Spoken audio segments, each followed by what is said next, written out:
Hello there, welcome to Saberduelgaming, where we always take the high ground.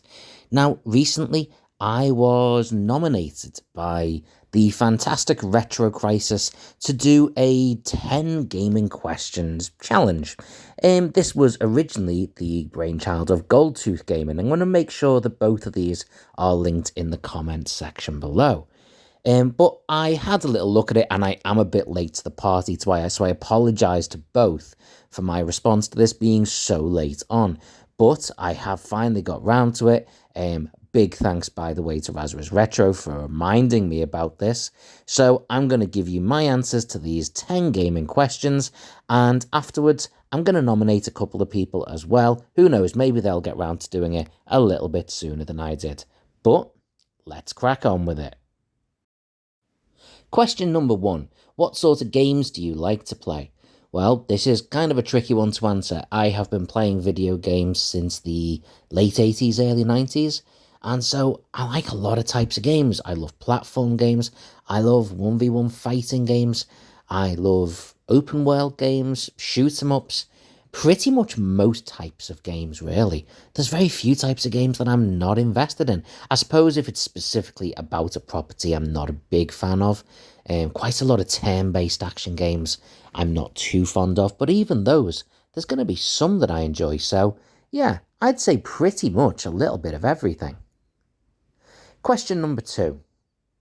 How much time do you spend playing video games? Well, in some ways a lot, in other ways not that much. Very similar to something that RetroCrisis himself said. The majority of times if I'm playing video games, I'm either streaming for my channel or I'm playing a game that I'm playing because I'm going to review it for my channel. Perhaps one of the few downsides of having a gaming channel is that I find a lot of the time I'm gaming, it is for that channel. I know that's exactly what RetroCrisis said, but it's entirely true. There are a few games that I will play as 2-player just for fun when friends come around, but on the whole, I'd say a good 5 to 8 hours a week, but it's really hard to identify. Sometimes a lot more, sometimes a lot less. Question number 3. Do you think video games can be educational? Well, yes. I mean, any form of media can be educational. The trick with it for me is trying to separate the actual factual evidence-based information from the narrative of the game. Games such as Animal Crossing will give you information about fish, about dinosaur fossils you find, about insects and bugs in the environment. But it also presents animals as walking around talking to us and setting up houses. So if someone is going to have to separate between the two in that game, it's pretty easy. However, a game like Assassin's Creed Origins, which gives us lots of really accurate representation of times in ancient Egypt, but it also shows a whole host of things that are in there as additional content that just isn't accurate. So in a game like that, it might be a little bit trickier. Educational is not just about telling people what's true, it's about not allowing people to believe stuff that isn't. Question number 4. What don't you like about video games? Well, currently my 2 biggest gripes about modern video games are 1. Lots of additional paywalls. For me, I love the fact that in games I used to play when I was younger, once I've bought that game, I own everything. Everything that is going to be accessible to anyone else is already in that game. That is the way it should be. And I think the other thing I would add is tagged onto that. The fact that modern games are released early with people paying additional money to play a game that isn't fully made. You're not playing early as a treat for you.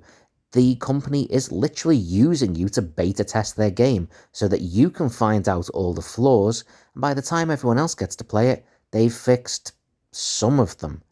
Quite frankly, I think the reason I love retro gaming so much is because these 2 factors have really turned me a little bit sour on some modern games. Question number 5. How much do you spend on video games? Well, that one's really tricky to gauge. I do have a PS5 subscription, and it's the highest level one on that. I also have a subscription for Nintendo Switch Online that gives me access to all the retro games. However, when we're talking about how much I spend on actually buying new games, not that much. There's not many games that I must buy when they come out. Every year I'll buy the latest WWE 2K game, but beyond that, most games I tend to leave it for a little while until they've been out and the price has gone down. With regards to spending real world money in games, there's not really many times I do this. The one exception would be in Destiny 2. Occasionally I will splash out to get a little bit of silver so that I can buy some new aesthetic armour, but on the whole, not that much. Question number 6. What is your favourite games console? Well, if we're talking currently, the games console I spend by far the most time playing is my PlayStation 5. It was a gift for my last birthday and it's been absolutely a joy to play. Absolutely loving it. If we're talking all time, I would probably say the Nintendo 64 is the console that I have the most love for. Some of my all-time favourite games are on that console and it was just an absolute work of art. Number 7, what is your favourite video game? Oh, that one's so hard because there are so many games I love for different reasons. The remake of Resident Evil would have to be in there, as would Resident Evil 2. More recently, Assassin's Creed Origins. So many of the Super Mario games, especially Super Mario 64. And wrestling-wise, No Mercy on the Nintendo 64. But if I'm picking my all-time favourite game, I'm being entirely honest, I would probably say GTA Vice City. I absolutely love that game. And it's a game I've gone back to play many a time, and I'm currently still doing streams on it now. Question 8. What is your favourite video game movie? There's been so many video game movies that are awful, so many that are so awful they're fantastic, and a rare few that are genuinely really good. But ironically enough, the one that I probably enjoy the most and rewatch the most is based on a video game that I've hardly ever played, and that's the original Silent Hill. Just as a movie, as a horror movie, and I do love horror movies, the original Silent Hill is fantastic. I've only played like one of the Silent Hill games, and I didn't even play that to any great degree, so I'm not going to sit and say how accurate it is, but as a movie on its own, it is really good. And visually, I would certainly say it does carry the visual, the presentation, the aesthetic of Silent Hill based off what I've seen. It's a fantastic film, though, and so enjoyable. Question number 9. Who is your favourite video game character? Again, there's so many I've got mad love for. I love Mario. I love so many characters such as Claire Redfield and Leon Kennedy from the Resident Evil games. There's a whole host of them that I love. But the one I'm probably going to have to say is Revan from the Knights of the Old Republic game. It's a Star Wars game. That character is so good that as a huge Star Wars fan, I would put him up there against any Star Wars character from the movies, from the cartoons, from any other game or other media. Darth Revan, or Revan, is an amazing character. And within that video game, which was very good as well, he was an absolute standout. So yeah, I'm going to go with him. And question 10, what is your least favourite type of game? Well, there isn't really that many types of games that I don't like. There may be individual games I don't like the look of, but other than, say, games based on sports that I don't like, but having said that, I would say I like sports games, they just have to be based on sports I'm interested in. I suppose the one prominent factor that would make me not fond of something is a game that insists you continue to pay lots of additional money to be able to play it.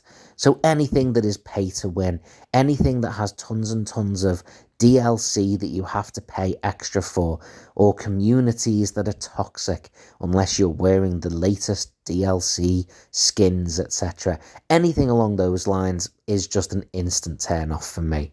But other than that, I like to try and think I'm relatively open-minded to video games. But hey, there you go. They are my 10-question answered, and now it's time for my nominations. This is a little bit behind schedule, so I'm just going to nominate a few. Gaming Lord 04, Midnight Podcast Gaming, and Ferocity Gaming.